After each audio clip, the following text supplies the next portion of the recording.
और साथियों, हम एक बार आपके समक्ष फिर से एक दिवसीय परीक्षाओं की दृष्टि से कुछ महत्वपूर्ण प्रश्नों को लेकर आपके सामने उपस्थित हैं, जो आपकी आगामी परीक्षाओं के लिए महत्वपूर्ण हैं, जिन्हें आप मोस्ट इम्पॉर्टेंट भी कह सकते हैं। जिसमें पहला प्रश्न है, भारत का सबसे बड़ा राज्य क्षेत्रफल की दृष्टि में कौन सा है? तो क्षेत्रफल की दृष्टि में सबसे बड़ा राज्य राजस्थान है। दूसरे नंबर में मध्य प्रदेश है।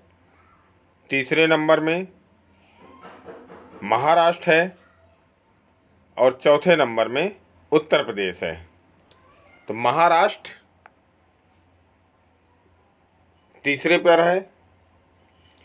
राजस्थान का जो क्षेत्रफल है वो है 3,42,239 वर्ग किलोमीटर और उत्तर प्रदेश जो चौथे स्थान पर है, उत्तर प्रदेश का क्षेत्रफल है 2,40,928 वर्ग किलोमीटर। तो इसका सही उत्तर है बी, राजस्थान। अगला प्रश्न है, गंगा नदी का उद्गम स्थल कहाँ है? तो गंगा नदी का उद्गम स्थल गौमुख नामक जगह से है। अगला प्रश्न है, कर्क रेखा भारत के कितने राज्यों से होकर गुजरती है? तो कर्क रेखा भारत के 8 राज्यों से होकर के गुजरती है। तो इसका सही उत्तर है सी, 8। अगला प्रश्न है, सबसे ऊंचा जलप्रपात कौन सा है? कहाँ? भारत में। भारत में सबसे ऊंचा जलप्रपात कौन सा है? तो भारत का सबसे ऊंचा जलप्रपात है कुचिकल जलप्रपात, जो कर्नाटक राज्य के बाराही नदी पर स्थित है।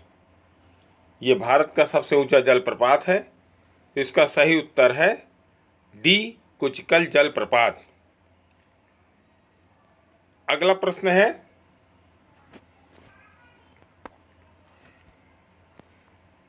भारत का थार मरुस्थल किस राज्य में स्थित है?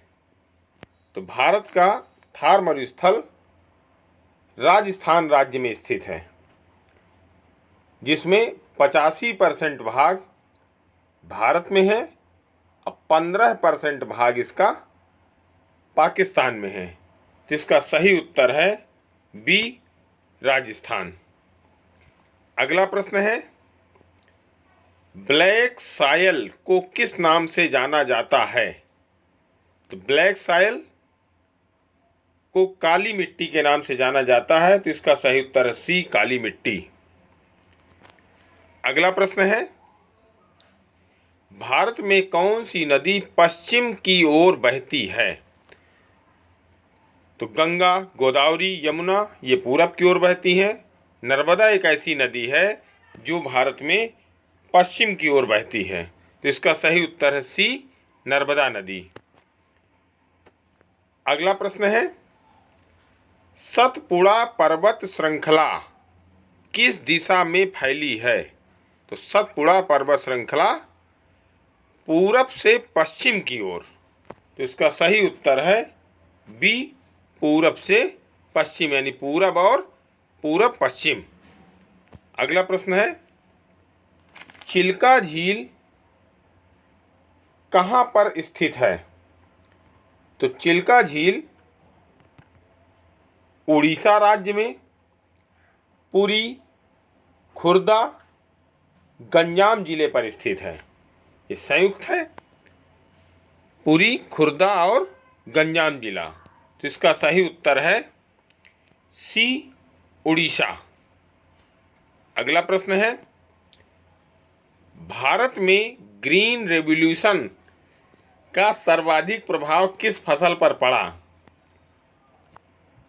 ग्रीन क्रांति भी इसे कहते हैं।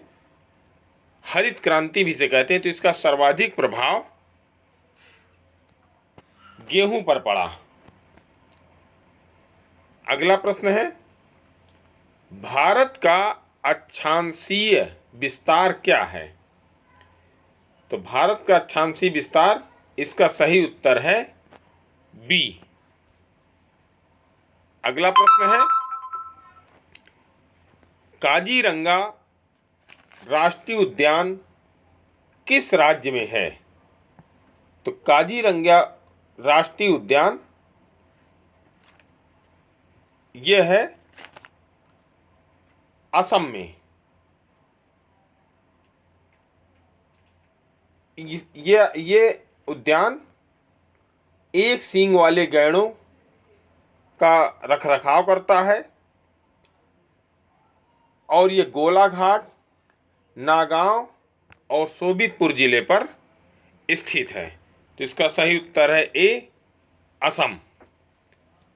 अगला प्रश्न है, पूर्वी घाट और पश्चिमी घाट के बीच की भूमि को क्या कहा जाता है? तो इसे कहते हैं, इसका सही उत्तर है सी, मध्यवर्ती पठार। पूर्वी घाट और पश्चिम घाट के बीच की जो जमीन होती है उसे कहते हैं मध्यवर्ती पठार। तो इसका सही उत्तर है सी, मध्यवर्ती पठार। अगला प्रश्न है, कौन सी नदी डेल्टा नहीं बनाती? तो इसका सही उत्तर है सी, नर्मदा नदी। ये नदी डेल्टा नहीं बनाती। अगला प्रश्न है, भारत में सबसे अधिक वर्षा कहाँ होती है? तो भारत में सबसे अधिक वर्षा चेरापूंजी में होती है। तो इसका सही उत्तर है ए, चेरापूंजी। अगला प्रश्न है, कौन सा राज्य पूर्वोत्तर भारत का द्वार कहलाता है? तो इसका सही उत्तर है बी, असम। अगला प्रश्न है, भाभर क्षेत्र कहाँ पाया जाता है? तो भाभर क्षेत्र पाया जाता है हिमालय की तलहटी में। तो इसका सही उत्तर है सी, हिमालय की तलहटी। अगला प्रश्न है, भारत में सबसे कम जनसंख्या वाला राज्य कौन सा है? तो भारत में सबसे कम जनसंख्या है सिक्किम राज्य में। अगला प्रश्न है, बंगाल की खाड़ी में कौन सी नदी नहीं गिरती? या इसको ऐसे पढ़ें, कौन सी नदी बंगाल की खाड़ी में नहीं गिरती? तो इसमें एक ऐसी नदी है नर्मदा नदी, जो बंगाल की खाड़ी में नहीं गिरती। तो इसका सही उत्तर है डी, नर्मदा नदी। अगला प्रश्न है, कावेरी जल विवाद किन दो राज्यों के बीच है? तो इसका सही उत्तर है कर्नाटक और तमिलनाडु। कावेरी जल विवाद जो चल रहा है वो कर्नाटक और तमिलनाडु राज्यों के बीच में चल रहा है। ये आपके सामने कुछ महत्वपूर्ण प्रश्न थे आगामी परीक्षाओं के लिए। आप हमें सब्सक्राइब करें, शेयर करें और हमारा सहयोग करें, जिससे हम आपको इसी तरह के नए नए प्रश्न लेकर के आते रहें। आपको बहुत बहुत धन्यवाद, थैंक यू। हम शीघ्र ही अगले महत्वपूर्ण प्रश्न लेकर आपके समक्ष फिर से उपस्थित होंगे। धन्यवाद।